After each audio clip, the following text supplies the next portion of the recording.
This is Denis. He left his home country and moved his family to Portugal. So I had two boys in the car, and we left the third one with grandparents, and then after a month we went to pick him up. Where did he move to and what's it like? To Portuguese people I say Porto. If someone is from Porto I would say Rio Tinto. Then they would say, yeah, Rio Tinto. Because the neighborhood used to have like bad boy reputation. It was considered like very typical Portuguese, working class community, Is this Porto suburb safe? I hear stories of like a group of guys who would wait for you at a metro station. They show you like a little, knife, so you kind of know what is it. They want to mug you, but always in a nice kind of way, Can you say that? They want to mug you, but yeah, in a but nice it's always way. like, so you see a group of teenagers, He shares his motives for moving and hacks on how to adapt faster. We are here to blend in a culture. We wouldn't allow people to speak English with us. I have to say, you have to be the one that initiates like 90% of the time. After 6 years of living here, what has he learned? I think I'm learning that, to be more like that with people. Denis, tell us about your journey. Where did you move from and how long have you been in Portugal? So I'm Croatian. I lived all my life also in Croatia, and I never really thinking of moving on because Croatia is a young country and we always kind of invite people to come over to help us rebuild the country. But then I started also feeling about how do I get to know the world, and because I'm a believer, how do I live my faith, not just living in my comfortable setting, but how do I actually live it? That kind of thought started bothering me, and then we decided maybe it's time for us to move, but the world is so big, like where do you move? And then we were trying to see, is there something similar, different, but also a little bit some connection, because we live in the Mediterranean, like those countries, they have that kind of vibe, maybe similar lifestyle. So we started looking in those countries, but Portugal was not really, we did not know anyone from Portugal, we didn't have any experience from Portugal. It just happened that we met a guy and he explained how it was in Portugal, and we came and we visited, and then we decided, well, it's Portugal. We never visited any other country. Okay. So we came straight from Croatia to Porto. To Porto, okay. And who's we? You keep saying we. Right, so me and my family, I have a wife and I have 3 kids, also 3 boys, they were little. And we actually drove to Portugal like 3 days in a car. Oh my. Everything with us in a little car, and we came here, yeah. And how old were they when you did that? They were 4 and 6. So I had 2 boys in a car, and we left the third one with grandparents, and then after a month we went to pick him up. Okay, because he was younger? Because he was younger, because he was only like a year, 2 years. Okay. And we didn't have any really space in the car. Yeah. It was all like cramped. So they've mainly grown up in Portugal? Yeah. They were all born in Croatia, but now most of their life they lived in Portugal, yeah. And do they go to a Portuguese school? They do. Yeah. They go to a local school that is close to home, and they have friends there. They walk to the school. It's very kind of local. They're still Croatian, very much Croatian, but they also speak very well Portuguese, and obviously they look very different. Yeah, they stick out a little bit. They stick out. They're blonde. They're tall. Most of Portuguese are neither blonde, neither tall, so they stick out.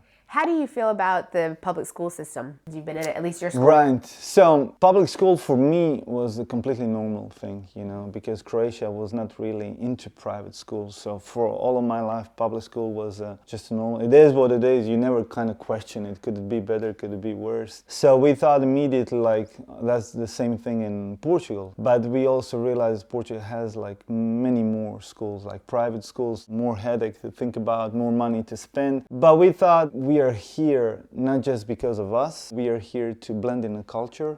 We are here to be with the people. We are here to learn the language. We are here to live just a normal kind of Portuguese life. So public school was an immediately option for us. I would say it really depends on a teacher.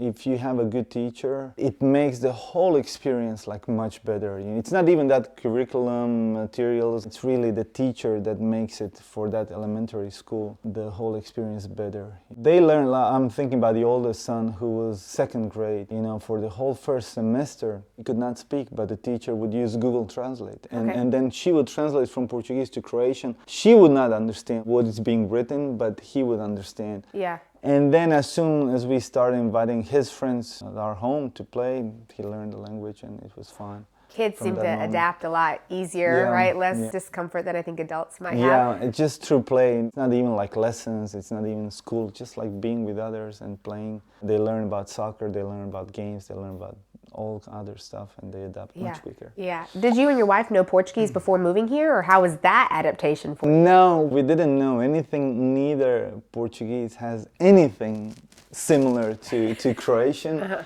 So I think in a sense that was really helpful because we knew we don't know anything. We knew, and we're not like English speaking people. So we would always say to people, do you speak Croatian? They would say no. Okay, let's then speak Portuguese, you know. We wouldn't allow people to speak English with us. Okay. And that was one of the tactics that really helped us a lot, and I think we gained a lot of respect through that. Using Duolingo helped a little bit while I was still in Croatia, but not too much. But we also had a Portuguese professor here that would come like twice a week and help us. Even that was really good, but it really depends on you and just being out there, talking to people, being initiative, explain like clearly, okay, I just want you to speak Portuguese, because people are very respectful.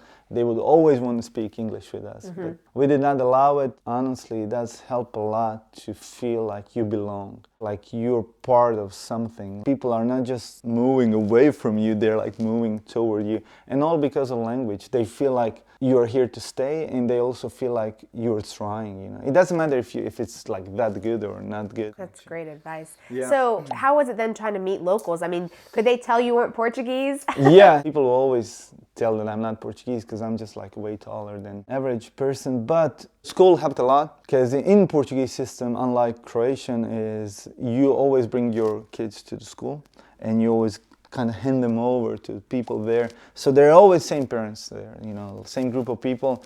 And that helps you a lot. Hi, how are you? You know, how is it going? How is it adapting? But I have to say, you have to be the one that initiates like 90% of the time. It will not be like, I tell you something, then you're going to talk to me.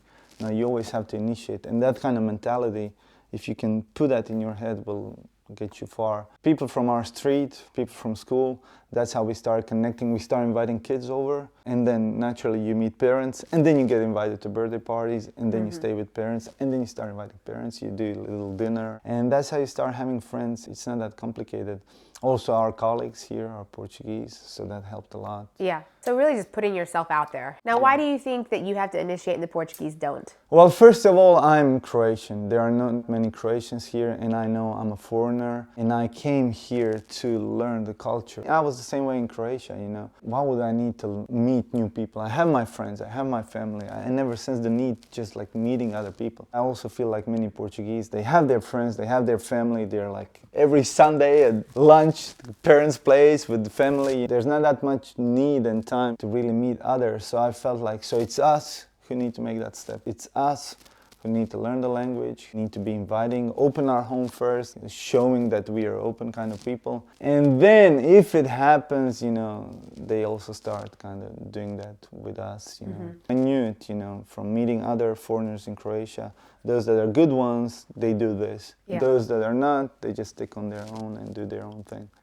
So how long have you been here, and how is your Portuguese now? So we've been here 6 years, almost 7 years now. How is my Portuguese? I don't really know, you know, because people always say that I have an accent, but I understand everything and I can speak everything. My Portuguese is at the point that I don't even think about it anymore. I just speak it, you know, and I speak with others. Others tell that it's good, that they understand. For me, I never wanted like perfect Portuguese. I just wanted communication level, being able to talk with others. I think it's really good. I'm satisfied. Yeah. You know? But I have to say, I feel like I improved much more at the beginning. There was a lot of improvement, and now it's only like little things, you know, that you kind of like once you improve. kind of laid that foundation. Yeah. Well, there was a lot to learn at the beginning, right? Because Yeah, you knew it's nothing. true. But it's so true. I think sometimes we get in our heads like I have to be perfect, or I have to be able to read, write, do all of it. But if you can just communicate. It's really tough for those personalities, you know, who did extra well in school. Yeah. And they think, you know, now I come here, I'm going to do extra well in everything. That wasn't me. No, you have to think like, what is your goal? Like, where would you like to be? So if your goal is to communicate, if your goal is to have friends, if your goal is to be able to understand a joke, you know, and then that's the level that you need to get, you know. If your goal is to give a dissertation at the Portuguese Parliament, you'll you'll never get there. Yeah, You know? that's tough. So, yeah. Okay, so you said you landed in Porto, but you don't actually live here, right? Right. So let's talk about that. Right. So for the rest of the world, I live in Porto. But only for Porto people, I live in Rio Tinto, which is like literally a little city right next to Porto. It's sort of a community for itself that is really dependent on Porto. Okay, but you tell people Porto because no one Yeah, will know 'cause where. no one- Do you tell Portuguese people Rio Tinto or you say Porto? I say to Portuguese people, I say Porto. If someone is from Porto, I would say Rio Tinto. Then they would say, oh yeah, Rio Tinto. Because the neighborhood used to have like bad boy reputation, you know. Oh, ooh, a little, explain. yeah, a little bit of that. The kind of working class would be there. Like maybe 30, 40 years ago, it was still considered a village. So the people there kind of dress the same. They have the same kind of habits. They're no like internationals. It was considered like very typical Portuguese, you know, working class community, you know. But it's not like that now. To me, it's changing, but it is still a little bit of that. I hear stories of like a group of guys who would wait for you at a metro station, and then they would ask you for like a watch, a money, or some stuff like that. And always in a nice way, you know, hey, can I see your ring? Hey, why don't you give it to me? And you know, when they say, you know, give it to me, that you'll never ever see it back. You know? Or they show you like a little, you know, knife, so you kind of know what is it. But I honestly think like 70% of that are stories. Still, some of it is still true, kind of. Have you ever witnessed any of that? No, but my son did, because he's that teenage age. So it's crazy. But we go in a metro together, and then he looks around. And then he scans the people. And so he knows the read the vibe of other teenagers, you know, who's like looking at you, who's like measuring you, who's like from where. To me, everyone's like just the same. Yeah. He definitely knows it. And he knows the areas where you can kind of go to, areas where you can't. That makes sense. So how did you end up there and not in Porto? I think when we moved, there was such a low choice of apartments where you can kind of rent. So we looked everywhere, and we did not want to live in Rio Tinto. Not because Rio Tinto is not like a nice place, because we had a cheaper apartment somewhere else. But at that time, the owner already had like 6, 7 different offers, and they said, oh, well, we've chosen someone else. Okay. So we looked for the second option, and it's funny because it was owned by an Indian family. And the Indian family, when they saw us, I think they liked that we are a family, that we're not just like students, you know, who are going to be there half a year and then leave. So they like, oh, we want to help you guys, a family, and we choose you. We choose you. We choose you. And I felt so the apartment chose you. So the apartment really chose us because we decided to stay there, and then we decided to buy there. So we still live in the same street with the same people, same neighbors, same everything, same school, and we kind of know that neighborhood well, you know, for the last 6, 7 years. Right, okay. So then how long were you renting before you said we should just buy? Was it like 3 years? Oh, okay. I think so. Yeah. So you rented for 3 years and then said we should just buy? Yeah, because it didn't make sense, because you're renting and you're always giving money to someone else. Yeah. And it was a high rent. So we thought, like, what if we buy? But we didn't really buy. We just got a loan from bank. So bank is the one that owns it.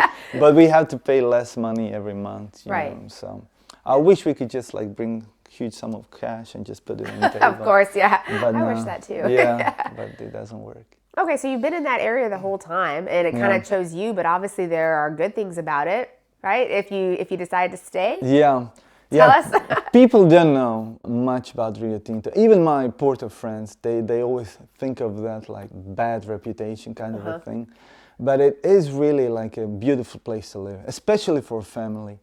Because it's only like 15 minutes away from Porto. You know, you jump on a metro and you're like 15 minutes, you're in the center of Porto. There are not that many places that you can actually say that. But you never feel like you're in a city, because it has like huge parks right there, you know. It has a shopping mall right there in the center. It has like a beautiful path, like walking path, that's just for running and biking and walking. It takes you through different parks, always right next to the Rio Tinto river. You're like at the big river, main river, in about an hour, and just like walking. And that was especially important during pandemic. When most of Porto was locked up, like people in their apartments, we were the ones who were just like walking there, because there were no one. So all the shops are there, you know, schools are really nearby. For family, I would say it's really good, especially if you have kids and your kids can walk to school, so that you don't have to drive in the morning, drive in the afternoon, and then you have 3 kids on 3 different schedules. So you end up just driving all day long. So Yeah. if you live in the center of Porto, but you have to drive your kids like 20 minutes and you have 3 kids, that's like 6 times driving. And the traffic. And the traffic, yeah. that would be horrible. Do you have a car here? We do have a car. Okay. When you come into Porto, you don't bring it. You just go Yeah, on when metro. I go to Porto, I go by metro. Yeah. Everywhere else, I go by car. Just like driving in these streets here, it's not really worth it. Yeah, it's definitely not. Okay, so you're out there and you were talking about like the green spaces. And what Yeah. are some other like pros and cons, I guess, of Rio Tinto? Like the good things, the bad things. Right. So the good thing also, like most of our apartments that are in Rio Tinto, you have a beautiful view of a Porto Stadium. Oh, nice. So you always look So at you must it. be high. Are you high up? Yeah. We are all on a little hill that we are looking at the Porto Stadium because Porto Stadium is high. So we have that kind of natural inclination toward the Porto club, and it's close by. There are a lot of like sports activities there, but of course football is number one. So either if you want indoor football, outdoor, you can always choose that. But I have 3 boys. And they are all like doing 3 different things, that is not connected with football. Like the oldest one is doing kickboxing. Oh, cool. That is right there. The middle one is doing swimming, right there, always walking. And the third one, the youngest one, is doing dancing. We all found something for them to do, and that way they are way more exposed to different groups of people, not just from school, but also from training. So there are those kind of activities that you can do. Of course, shopping is right there. It's always full. People always like to eat. Lots of little different restaurants. Like it's known for francesinha, which is Porto kind of meal.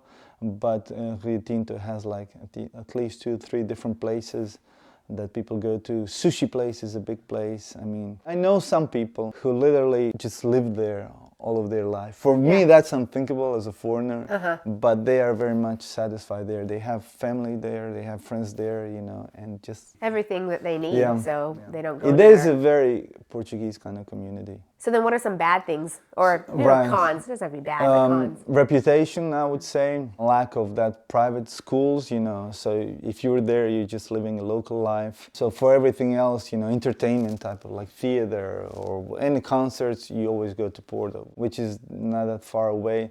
I would say also lacks, but Porto in general lacks that kind of like a open playground place where people can just go play soccer, play different kinds of stuff. It lacks that. What about like hospitals and clinics and stuff? Right, so we do have like Centro de Saúde, which is just a basic care, but all the hospitals are either in Gondomar or in Porto.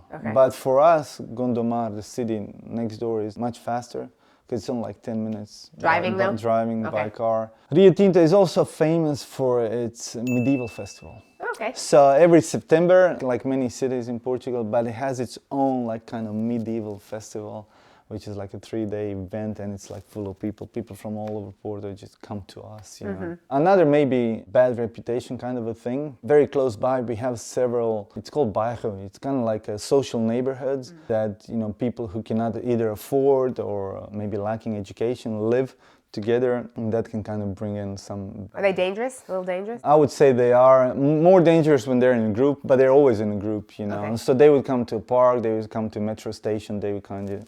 They want to mug you, but always in a nice kind of a way, Can you say that? They want to mug you, but but it's always like, so you see a group of teenagers, 16, 17 years old, and they're like tough and kind of looking at you, leaning over, and they call, hey, you, come over. So it's up to you if you want to come or not. Yeah. If you choose not to, then they follow you. So if you come and they say, hey, can I see your ring? Can I see your cell phone? Can I see? Yeah. So you're always like the one that is kind of giving it. But you're always giving with the assumption if you do not, you'll get beaten. Yeah. They're that kind of a thing, Does but this less happen and less. during the day or more at night in like the late hours? I've heard also in both cases, it can be during the day, it can be during the night. So there's no really rule, Okay. But it's always kind of that kind of group of people, and we kind of from Rio Tinto, we kind of know who they are, and they kind of know that we also know. So so you'll avoid it. So it's probably more people who stick out, who look like they're not supposed to be there. If you see a group of guys just like gotta go the other there, direction. you just go the other. Yeah. Okay, that makes sense. Because I think Portugal is known to be obviously very safe, but that doesn't mean that it's completely like has zero crime or things like this. So it is, and honestly, it is very safe. As an adult, I never felt like any dangers. But obviously, if you have kids, if you have teenagers, I've seen also Portuguese in general. They don't let their kids just go out, you know, Okay. just being out, you know. Yeah. So until you're maybe 14, 15, then it's kind of okay. But then at that age, it's actually when you get in trouble, sort of a Yeah, thing. that's true. But yeah, but I think as a parent, you have to be wise and you have to kind of expect those things, and you always have to be in communication with your children.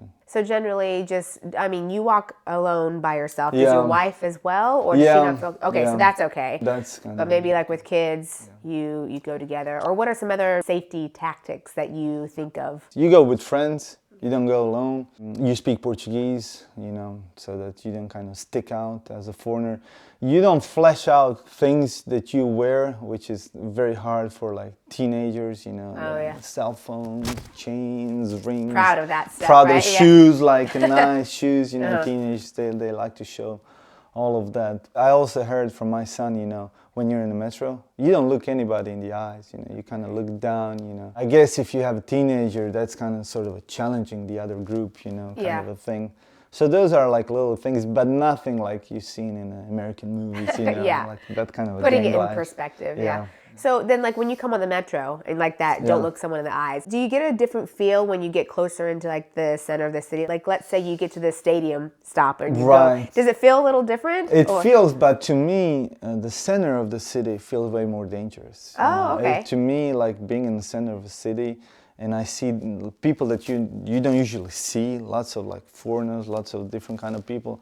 That to me sounds like way more troublesome, you know. Yeah. Because you don't know the people. You always have like either people wanting something from you, either asking money or trying to sell you something or just wanting your attention. Yeah. So center of the city looks way more kind of dangerous to me. Okay, so would you say that Rio Tinto is not a suburb or neighborhood of Porto, but practically because of its Yeah. proximity, but it's just kind of place to like live comfortably, but then come into the city for activities or events? I would say that it is a suburb, but not that kind of, you know, suburb with like just nice houses. You know, Yeah. it's mainly apartments, and lots of people that move from Porto, they live there.